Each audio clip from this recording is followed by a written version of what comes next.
Nesta semana estudamos sobre os pecados na igreja de Corinto. Muitos pecados na igreja de Corinto. E às vezes falamos, mas como que a igreja podia ser tão pecadora? Na verdade, irmãos, quando verificamos, quando avaliamos com sinceridade as nossas igrejas, a gente vê também que elas estão sujeitas e muitas vezes praticando, vivendo muitos pecados.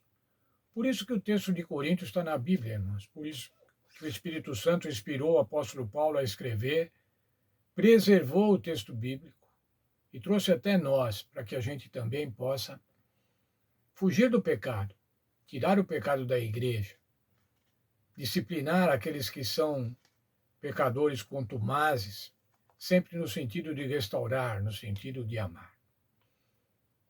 O padrão idealizado por Deus para os seres humanos é o de santificação, é da justificação através do Senhor Jesus Cristo. E a santificação também pela fé no Senhor Jesus Cristo. Deixar que o Espírito Santo opere. Deus busca elevar-nos ao seu padrão elevado, puro e celestial. Com esse propósito, o seu Espírito, o Espírito Santo, está constantemente operando em nós. Nossas tendências naturais, a menos que sejam corrigidas pelo Espírito Santo, trazem em si as sementes da morte moral. Temos que deixar, irmãos, o Espírito Santo atuar. Temos que viver de acordo com a vontade do Espírito Santo e seguir as instruções do Espírito Santo para a nossa vida. Vou concluir aqui a lição, irmãos, com 7 perguntas que devemos responder afirmativamente. Elas se constituem praticamente um checklist da vida do cristão, um checklist do crente, do verdadeiro crente. Estão todas no primeiro livro de Coríntios, nos capítulos 5. A primeira pergunta é essa. Não sabeis, ou todas as perguntas vão começar com esse. Vocês não sabem? Vocês não sabem que um pouco de fermento leveda toda a massa? Que um pequeno pecado, um pecadinho, pode se transformar em muitos pecados. Pode se transformar até numa vida de pecado. Um pequeno pecado na igreja pode também poluir a igreja toda. Vocês não sabem que os santos hão de julgar o mundo, que havemos de julgar os próprios anjos? Não sabem isso? Não sabemos isso, irmãos? Por que então que vamos a juízo contra os nossos irmãos? Se nós vamos julgar o mundo, se nós havemos de julgar os anjos. Vocês não sabem que os injustos não herdarão o reino de Deus? 1 Coríntios 6, 9. Vocês não sabem que os vossos corpos são membros do Espírito Santo? Mais ainda, vocês não sabem que o homem que se une a uma prostituta forma um só corpo com ela? Vocês não sabem que o vosso corpo é o santuário do Espírito Santo? Vocês não sabem essas coisas, irmãos? Qual deve ser a nossa resposta a essas perguntas? É claro que sabemos.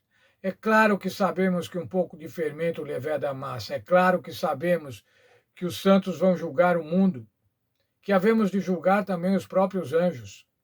É claro que sabemos que os injustos não herdarão o reino de Deus. Por quê, irmãos? Como não herdamos o reino de Deus? A Bíblia diz que não há um justo sequer, mas nós podemos herdar o reino de Deus, irmãos, sendo justificados pelo Senhor Jesus Cristo. Sendo justificados pelo sangue de Cristo. Vocês não sabem que os vossos corpos são membros de Cristo? Sabemos que pertencemos ao corpo de Cristo. Sabemos também que o homem que se une a uma prostituta forma um só corpo com ela. É claro que sabemos. Você não sabe que o vosso corpo é santuário do Espírito Santo? Claro que sabemos. Nosso corpo, que foi resgatado pelo Senhor Jesus Cristo, pertence ao Senhor Jesus Cristo, e que nós somos morada do Espírito Santo. Sabemos e vivemos de acordo com essas verdades. Devemos ter um comportamento íntegro, que demonstre a nossa relação com o Senhor Deus, o Pai, e com o Senhor Jesus Cristo, sempre sob a direção do Espírito Santo. Ser cristão, irmãos, é uma atitude comportamental. É claro que ser cristão é uma atitude intelectiva da nossa mente, do nosso espírito. Nós queremos ser cristãos. Queremos ter o Senhor Jesus como nosso Senhor e Salvador. Mas essa é uma atitude comportamental. Ao aceitarmos o Senhor Jesus Cristo como nosso Salvador, ao aceitarmos como nosso Senhor, nós devemos ser obedientes a Ele. E nossa vida vai ser diferente da vida daqueles que não têm o Senhor Jesus como seu Salvador. É isso que o Senhor Jesus propõe para cada um de nós.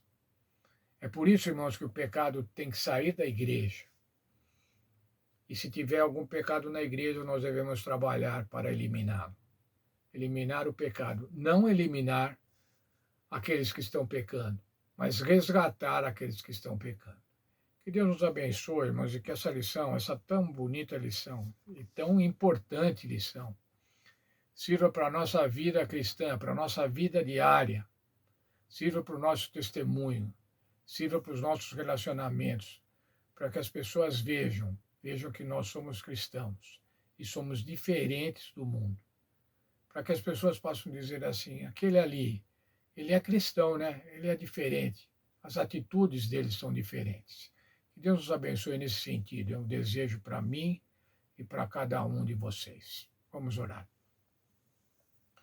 Muito obrigado, Senhor, pelo estudo da lição da escola sabatina que tivemos nesta semana. Quando vimos o discurso do apóstolo Paulo, inspirado pelo Espírito Santo, no sentido de eliminar o pecado na igreja, no sentido de orientar os casais, no sentido também de orientar os membros para que se amem mutuamente, reciprocamente, fraternalmente. Nos abençoe para que possamos viver de acordo com essas verdades. Muito obrigado, Senhor, porque o Senhor trouxe até nós, 2000 anos depois dos escritos de Paulo, trouxe até nós essa orientação. Faça com que nós pratiquemos. Faça com que não haja diferença entre o nosso fazer e o nosso conhecer e o nosso fazer. Que aquilo que conhecemos seja posto na prática, Senhor. Deus nos abençoe nesse sentido. Abençoe a Escola Sabatina, abençoe todos os membros da Escola Sabatina em todo o mundo. Abençoe a nossa igreja local, os professores da Escola Sabatina, os líderes da igreja. Nos abençoe segundo a tua vontade. Perdoa as nossas faltas. É o que peço em nome do Senhor Jesus. Amém.